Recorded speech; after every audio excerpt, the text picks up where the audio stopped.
What's going on, Facebook? Happy Thursday group. I'm Coach Stefan. This is Coach Bryce. He's our head online coach. I know I mostly do these lives. I've been bringing on Coach Mike. By the way, we have Coach Bryce, which is our head online coach, Coach Mike, which is our head in-person coach. And then we do have a female coach, Coach Riley, which is one of our assistant coaches. They're all awesome. And Bryce, I would say, if you guys haven't met Mike yet, he's basically our tactical coach. Bryce is definitely capable of that, but he coaches a lot more like general fitness, more for aesthetics. And then I feel like I'm kind of a mix, but I don't really coach people one-on-one right now. But what we're going to talk about today is generally how I think all of us coaches, right, get in really good shape and how you're going to get into the best shape of your life. I know that's a very general statement, like, oh, get in the best shape of your life. Sounds kind of cliche or catch 22. But I will say this, there actually are a few things that I focus on regularly, and I'm sure Bryce does too. And we have to use these same tactics with our clients. I don't want you guys to think there's like a secret equation that we just keep behind closed doors. It's really easy. I say it on these trainings. I say it on my podcast. And by the way, I'll drop the link below to my podcast. It's usually just me talking on it. I might actually start bringing on the coaches. The only difference is I'm back there and I go way more in depth. Okay. So these trainings are like 15 minutes. Some of the podcasts are 30 to 40 minutes. So it's just a little more in depth, but to get in good shape, there's not really like a thing you need to do. The biggest thing that I've noticed for me is three things. I'm just going to lay them out and then we're going to dive in deep to them. Okay. So number one is practicing some form of restriction, AKA discipline. Okay. I'm going to dive in, so don't worry. Number two is exercising and making eating something that you enjoy, preferably exercise and eating. And I'm going to tell you exactly how to do that, so don't go anywhere. And then the third one is always having goals you're working towards. Always, always, always. So Bryce, you have tons of clients right now. By the way, Bryce has worked with hundreds and hundreds of clients, has been a coach for a very long time. Mm-hmm. You've obviously had to talk to people about restriction and when we say discipline, because it's like, you have to restrict something to have success in any area of life. You guys, hopefully you understand that, right? Like if you want a financial success, you can't just spend money whenever you want. There's restriction. If you want success in your relationship, there's like boundaries. There's things you probably should or shouldn't do. It's still a form of restriction. And I know that sounds super unflattering and unattractive. So you might use the word discipline, but it's really the same thing. So Bryce, what are some form of discipline or restriction that you feel like is really just key to you being successful, and maybe some tactics you use with your clients? Yeah. So the main thing with restriction is obviously, like you had mentioned, it's not going to be the most sexy thing in the world. So my first approach with people is it's always trying to make it so that we're restricting the things that they don't care about to begin with. So one thing that I actually really like, and Coach Mike actually loves this a lot, is intermittent fasting. And so it's a forced restriction in which you're only eating food within a specific time window. So that's like one on the nutritional side of things. One of the things that I also like to do with nutrition in forms of restriction is going to be making sure that your environment is set up so that you are not tempted. So we talked about restriction and discipline being one of the same. Yeah. A great example of this: if you're dieting down, it's probably best that you're restricting the amount of sweets and candies and stuff that you're having. But if you have an environment that's having those sweets in your environment, especially now in December, where we're having tons of holidays and whatnot, it's going to be really hard. I bring this up because just yesterday, my girlfriend Rachel brought home sweets, and I was like, "What are these?" And she's like, "Oh, they're just cookies." I was like, "Oh, okay. Are you going to be eating them?" And she's like, "No, you can throw them away." And I was like, "Great." And I threw them right into my mouth and I said, "Thank you very much. I appreciate it." But like, obviously not the most restrictive, not the most disciplined. It's different though, because in this case, I give myself restriction throughout the day. So whenever things like that happen, I'm allowed to be free. But discipline allows for freedom. And so that's kind of how I would take this whole thing is You put restrictions on certain things of your life. That way you can be more free and easygoing with the other ones. Yeah, no, that's good insight. I mean, I probably, if I dove a little bit deep, I'm sure I could I know I have at least one episode talking about this for sure in depth, but like, actually I do have it. It's called Freedoms on the Other Side of Discipline, which I could drop the link. Really good episode. And it talks about how it sounds weird, right? Being restrictive, like, well, that's not freedom, but it is. Like I mean, think about it like this. When you go to college, you probably, right? Our community, a lot of you guys did some education.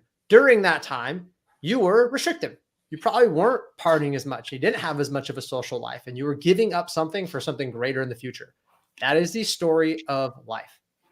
You're saying no now so you can say yes to something greater in the future.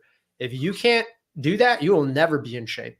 And I'll tell you what, 2023 in the world of instant gratification is really challenging.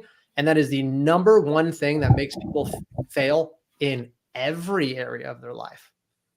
Every area, right? What do you think divorce rates are so high? Oh, it's not good, I'm leaving. Oh, this isn't working, I'm done. Quit. Let me just go to the next thing. This doesn't work. Like, instead of grinding it out like we used to do, everybody needs to grow a pair and buckle down. And this is the cool thing. It's not just to grind, just to be miserable because you're tough, which I'm sure you are, and that's cool. But like saying you're tough, or mental toughness, whatever, for nothing, like it doesn't mean anything. I might say, hey, I'm not going to buy the new truck. I'm not going to do XYZ. So later I can do something, not so I can save my money and die. Right. So with fitness, you're like, hey, I am saying no to the sweets now. Hard, since Christmas is 4 days away.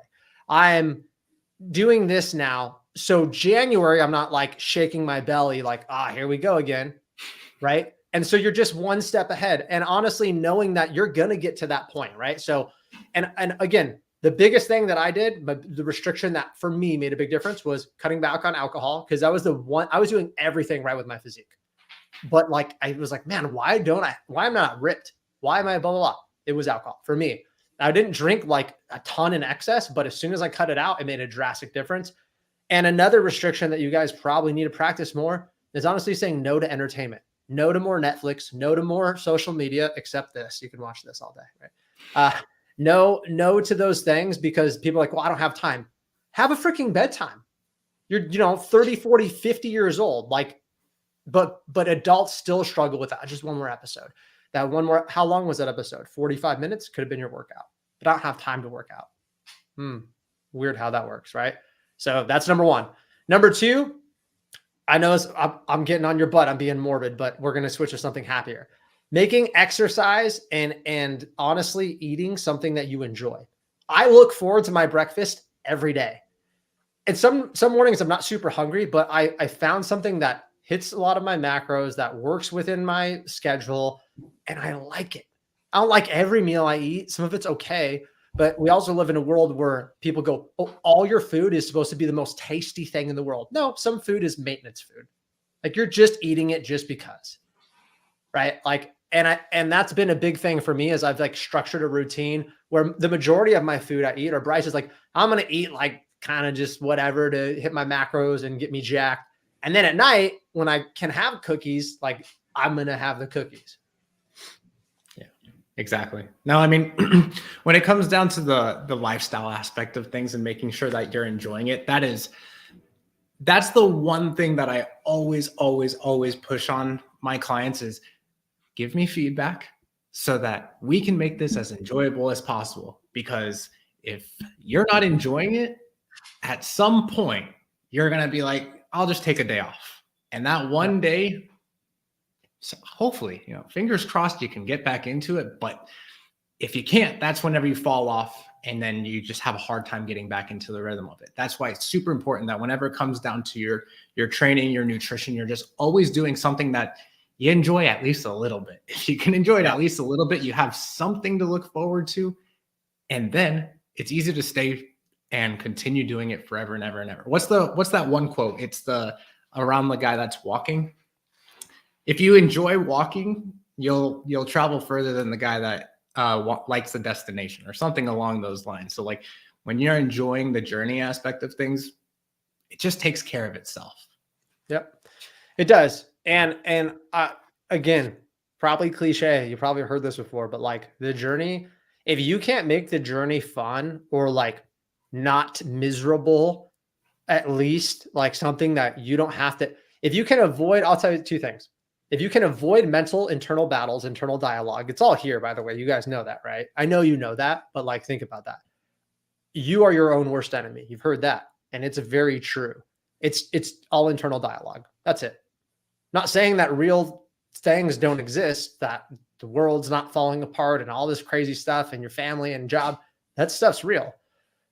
But how do you think about it? How do you feel? Like the internal dialogue is very powerful, very important. And so I make sure that my internal dialogue around my training and my nutrition is really positive, because if it's not, it's very easy to tomorrow, or you don't want to do it. It's avoidant. People are avoidant in things they don't want to do. Rightfully so. It makes a lot of sense. I am too. Why do you think I make it so I want to do it? Right? It's deeper level thinking that makes a big difference. If you look at anybody that's super fit, like you don't even need to ask them if they like going to the gym. You already know. So yeah, it's not an easy process. It's not a day, next day you're going to love it. But we've had clients that have joined.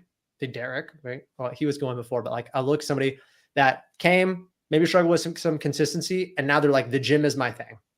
And they're just like every day hitting their macros, like they can't even now picture their life without the gym. Do you think it's challenging for that person to stay consistent? Hell no. And if you build up enough momentum, let's say they miss a day. Instead of being like, I miss a day, and the internal dialogue saying like, I mean, it's only one more day. They're like, they feel mentally down and depressed. Like, I need to go to the gym. I'm telling you right now, if I don't go to the gym for a couple of days, I crave it. Like I crave water, sleep, air. Like, you know, do you think I'll ever be inconsistent with fitness? No, never. I mean, I can never picture myself. It's not even a question. If you can get there, you will stay fit forever, and you'll be more fit because believe it or not, exercise is not a chore to me. Some days it feels like that. Not every day is the happiest day. And you're like, well, Stefan, you do this for a living. Yeah, but when I didn't, I actually enjoyed it more. I'm not even kidding. When I didn't coach for a living, I was like, if you guys ever played sports, okay, I think we have probably a lot of ex-athletes in here, and you're like watching the clock at school, like, I got to go to practice. Hopefully, if you were a good athlete, like you're excited to go. That's how I was at the gym. Yes, at this point in my life, some days it feels more like a chore, but I still get excited about training. And as far as the nutrition, don't do super shitty restrictive diets. The reason intermittent fasting is really effective is because we're not going to say, you can't have this, you can't have this. We just wait to have it and have a little less. That's really easy, right? I don't actually want to take anything. I want you to have portion control and like be an adult and don't eat like a 13-year-old kid on Halloween. Okay. And I also want you to have just wait, because the problem is you overeat. So if we just wait, the chances of you overeating works really well. And then the third thing is always having a goal. Like it doesn't mean you can't go to maintenance. And maintenance is basically like, hey, I've lost, and we have clients that do this. I lost 30 pounds. I've lost 40 pounds. I've whatever. And then they get to a point where they're like, I'm just kind of good here. I think that can be good, but that's a dangerous place. It really is. I've been there too. And the reason I say it's dangerous is, I mean, if you've been doing it for years and years and years and you really enjoy going to the gym, okay, you just will stay there. You won't make any more progress. And if you're happy there, I'm all down for it. But I think people try to go to a maintenance too soon. Like they'll lose the weight, and then right when they lose it, they're like, maintenance. I'm not talking about your fat loss. I'm talking about mental. I'm good. I hit my goal. Really dangerous place. Think about it from a career standpoint. Like I got the job. I'm good. I'm chilling. Most people would say that sounds miserable. Same job, same thing every day, year after year. That's like, right? So why would you do that with fitness? Because this is the thing. When you lose momentum, who cares? Why does it matter if you go to the gym? To maintain, like, right? Like most people get excited to go to work hopefully, right, at some point, because there's chance of better. And it doesn't have to be money, more service, making your work a better place, serving the community, whatever it is. But if you knew that nothing was going to change, your financial situation, goals, nothing was going to change, work would become pretty bad, miserable. So why are we doing the same thing with our fitness? No, I'm just good here. I mean, and you don't have to keep trying to get more jacked and more ripped and more strong. You'd be like, I'm going to improve my back mobility. I'm going to work on this. I'm going to work on this thing, because it's a journey. Like, it's a journey. And then you always set those destinations. And that's why within our program, we have quarterly calls. We get on a call every 90 days with our clients, and we're setting these goals, right? Because we work with a lot of our clients for 12 months. Well, that seems like a really long when you first join. I'm like, oh my God, a year goes by very fast. We have people resign for 2 years, 3 years. Like, it's, You have to realize that the majority of your goals are, at first they're aesthetic, but like you said, Stefan, is the next one might be improving lower back. And then there's always going to be something else. I mean, you for sure, like you can do the maintenance phase type thing for a little while, but if you don't have something, it just gets boring and monotonous. And which kind of brings us back to point number 2. And that's why it's super important that you have something. And I mean, like, let's say you hit a strength number that you really wanted to hit. Cool. Is the next goal to beat that, or is the next goal to do something else? And so, like, for you, Stefan, like, you got jacked, you got strong, and then what was it, 100 miles in a single day on the bike? Was that it? Freaking just do random goal. Well, that's the thing for me too, is like, I can feel, I've been doing it so long, I've been lifting. I don't think I've ever taken a week off unless I was hurt or deadly sick in 17 years. So, and you like, why?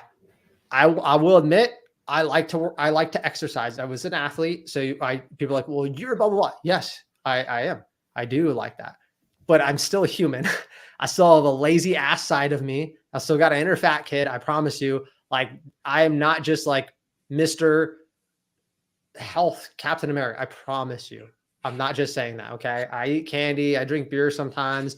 Sometimes I am short on my workouts or miss my workouts, but I make sure I show up because the consistency matters. That being said, sometimes I get really bored. It's every couple of years and I can feel it. I'm like, I got to switch something up. If I don't switch something up, I'm going to start loathing working out, which is probably where you are right now. Like, I'm going to make it like, I got to go to the gym. As soon as I feel that, I scrap everything. Now, I've built up a good enough physique where, and it doesn't mean I just stopped working out. I was riding the bike. I was like, I'm going to do a 100-mile bike ride before I'm 30. I give myself 8 weeks to train. I was already in really good shape. So don't try to do that in 8 weeks. It's challenging. But I was still working out. I was still lifting, but I'm like, I need to just get out. I'm in this freaking office all day. I need fresh air. I need to just like hit a milestone. And I hit it. And then I got excited to go lift again. You know what I mean? For another like year and a half. So you guys have to get creative too. I see people that like go do jujitsu or go do whatever. And guess what? I still want to look really, really good with my shirt off. So even through that, I was making sure that I was doing strength training and I was doing aesthetics, and you can do it all. I promise you. So yeah, exactly. I always have a goal. Sometimes they're different. Who knows? Like, I don't know what my goal is going to be in 2 years, but I know what my goal is right now. And guess what? Like, I actually just got into doing a phase. It was really good, a high volume hypertrophy. And then I asked Coach Mike, our head in-person coach, I'm like, I kind of want to do more of a performance one again, which honestly, I have not really cared probably for the past 6 months about like, mobility even stuff, but not like performance. I'm like, put me on conjugate. I don't know. I'm just feeling it.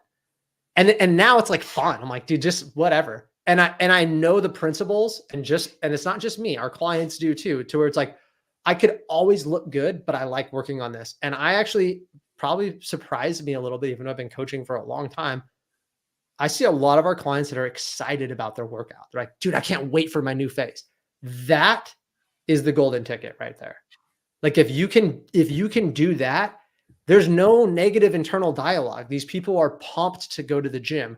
They started and they were lost, confused, frustrated, negative narrative in their head about exercise. And it's hard, it's sweaty, and I'm too busy, and I got to eat boring stuff, to let's go. I'm an animal. I'm a beast. I can't wait. I feel so good mentally when I'm done. I feel so good physically. Damn, my confidence is improving. I mean, I went in and saw David, one of our clients, in person. He's like, you guys have literally changed my life.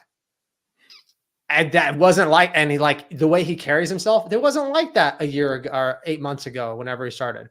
Like, guarantee you. So what changed? Sure, his body, the internal dialogue changed, and the way you changed, and it has to happen for you to stay fit forever, by the way, and to get in the best shape. And the way you do it is you find out what restriction you can do, and you can do kind of forever. And you will become more restrictive. As you get in better shape, you will become more disciplined, and it actually becomes easier to become more disciplined. That's number one. Number two, with experimentation, you find out what works for you, what exercises, like, and what diet kind of works. And it changes. Mine kind of has been pretty steady, but I push and pull and mold, and I'm going back to, like if I'm going back to Oregon for Christmas and different things, it changes. And then number three is just having a freaking goal, because that's going to make you excited, and that's going to keep, it's just this loop. It just works. Yeah. I mean, you nailed it. That's everything. I mean, as long as you guys are continuously focusing on those three things and making sure that, again, number one, just making sure that you are staying disciplined. Number two, you're staying disciplined to something you enjoy. And number three is you have the goal that will continue to get you excited about everything. It's all a cakewalk after that, because like Stefan said, it has nothing to do with the training plan, which of course makes a difference. Same thing with your nutrition. But if you don't have it up here, I cannot tell you how many times that I've seen this in the past where people will lose 10, 20, 30, 40 pounds of body fat, and then they take a month off, and then they can just never get back into that mindset again, and they gain it all back.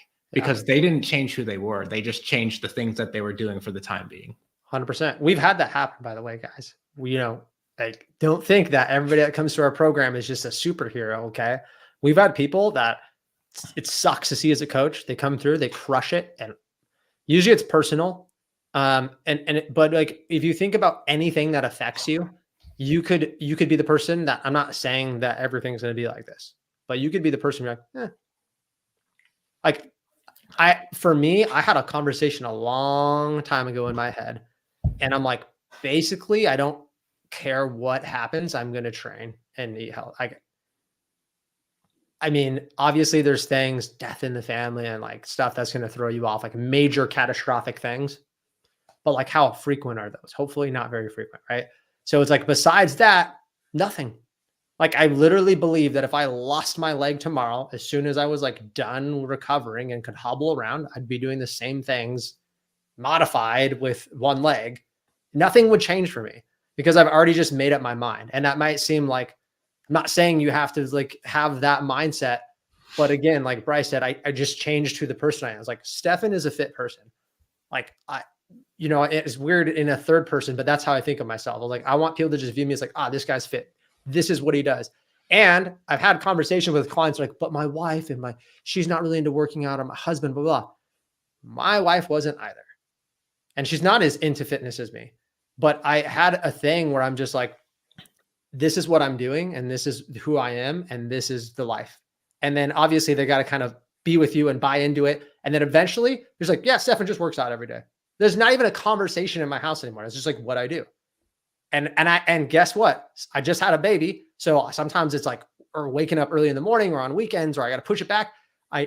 But I need to accomplish that to feel good and feel like, all right, I checked off the box for today. Same thing with eating healthy. If I eat like crap all day, I don't feel like I did my best at the end of the day. And that makes it easier to be like, all or nothing. Well, it's one more day. And I will say, last thing is protect your momentum. That's all this stuff builds to momentum. And that's like falling off the wagon or getting off the wagon. The wagon is momentum. That's all the wagon is, by the way, guys. It's just momentum. And just like the laws of physics, if freaking train is going and it stops, it takes so much torque to get that thing going. Once it's going. Yeah. One thing that you like that. You know what I actually really love about that whole thing that you mentioned is you use the analogy of like starting and stopping a train. I think of it like it's a snowball. The longer you do it, the easier it gets. Meaning like it just gets more and more mass, meaning it's harder to slow it down. And for sure, I would argue that once people get to like the 18-month mark on things, which I know is a very, very long time. But once you get that, I mean, you're probably that person, like identity wise, where it's hard to stop that at that point. Yep. Well, the snowball goes both ways. It goes with negative. Why do you think people say they're on a downward spiral? Okay, that's a snowball. Snowball, it's momentum. And momentum, whether it's good momentum or bad momentum, it can be a dangerous thing. And that's why people like, oh yeah, I haven't been to the gym. How long? 5 years. How do you take 5 years off? That snowball got real big and real heavy. And it seems like it can never come back from it. So if you guys want, literally, if you guys want to get in shape, I know this is a long, long training, but protect it. Please protect that momentum. Do these things.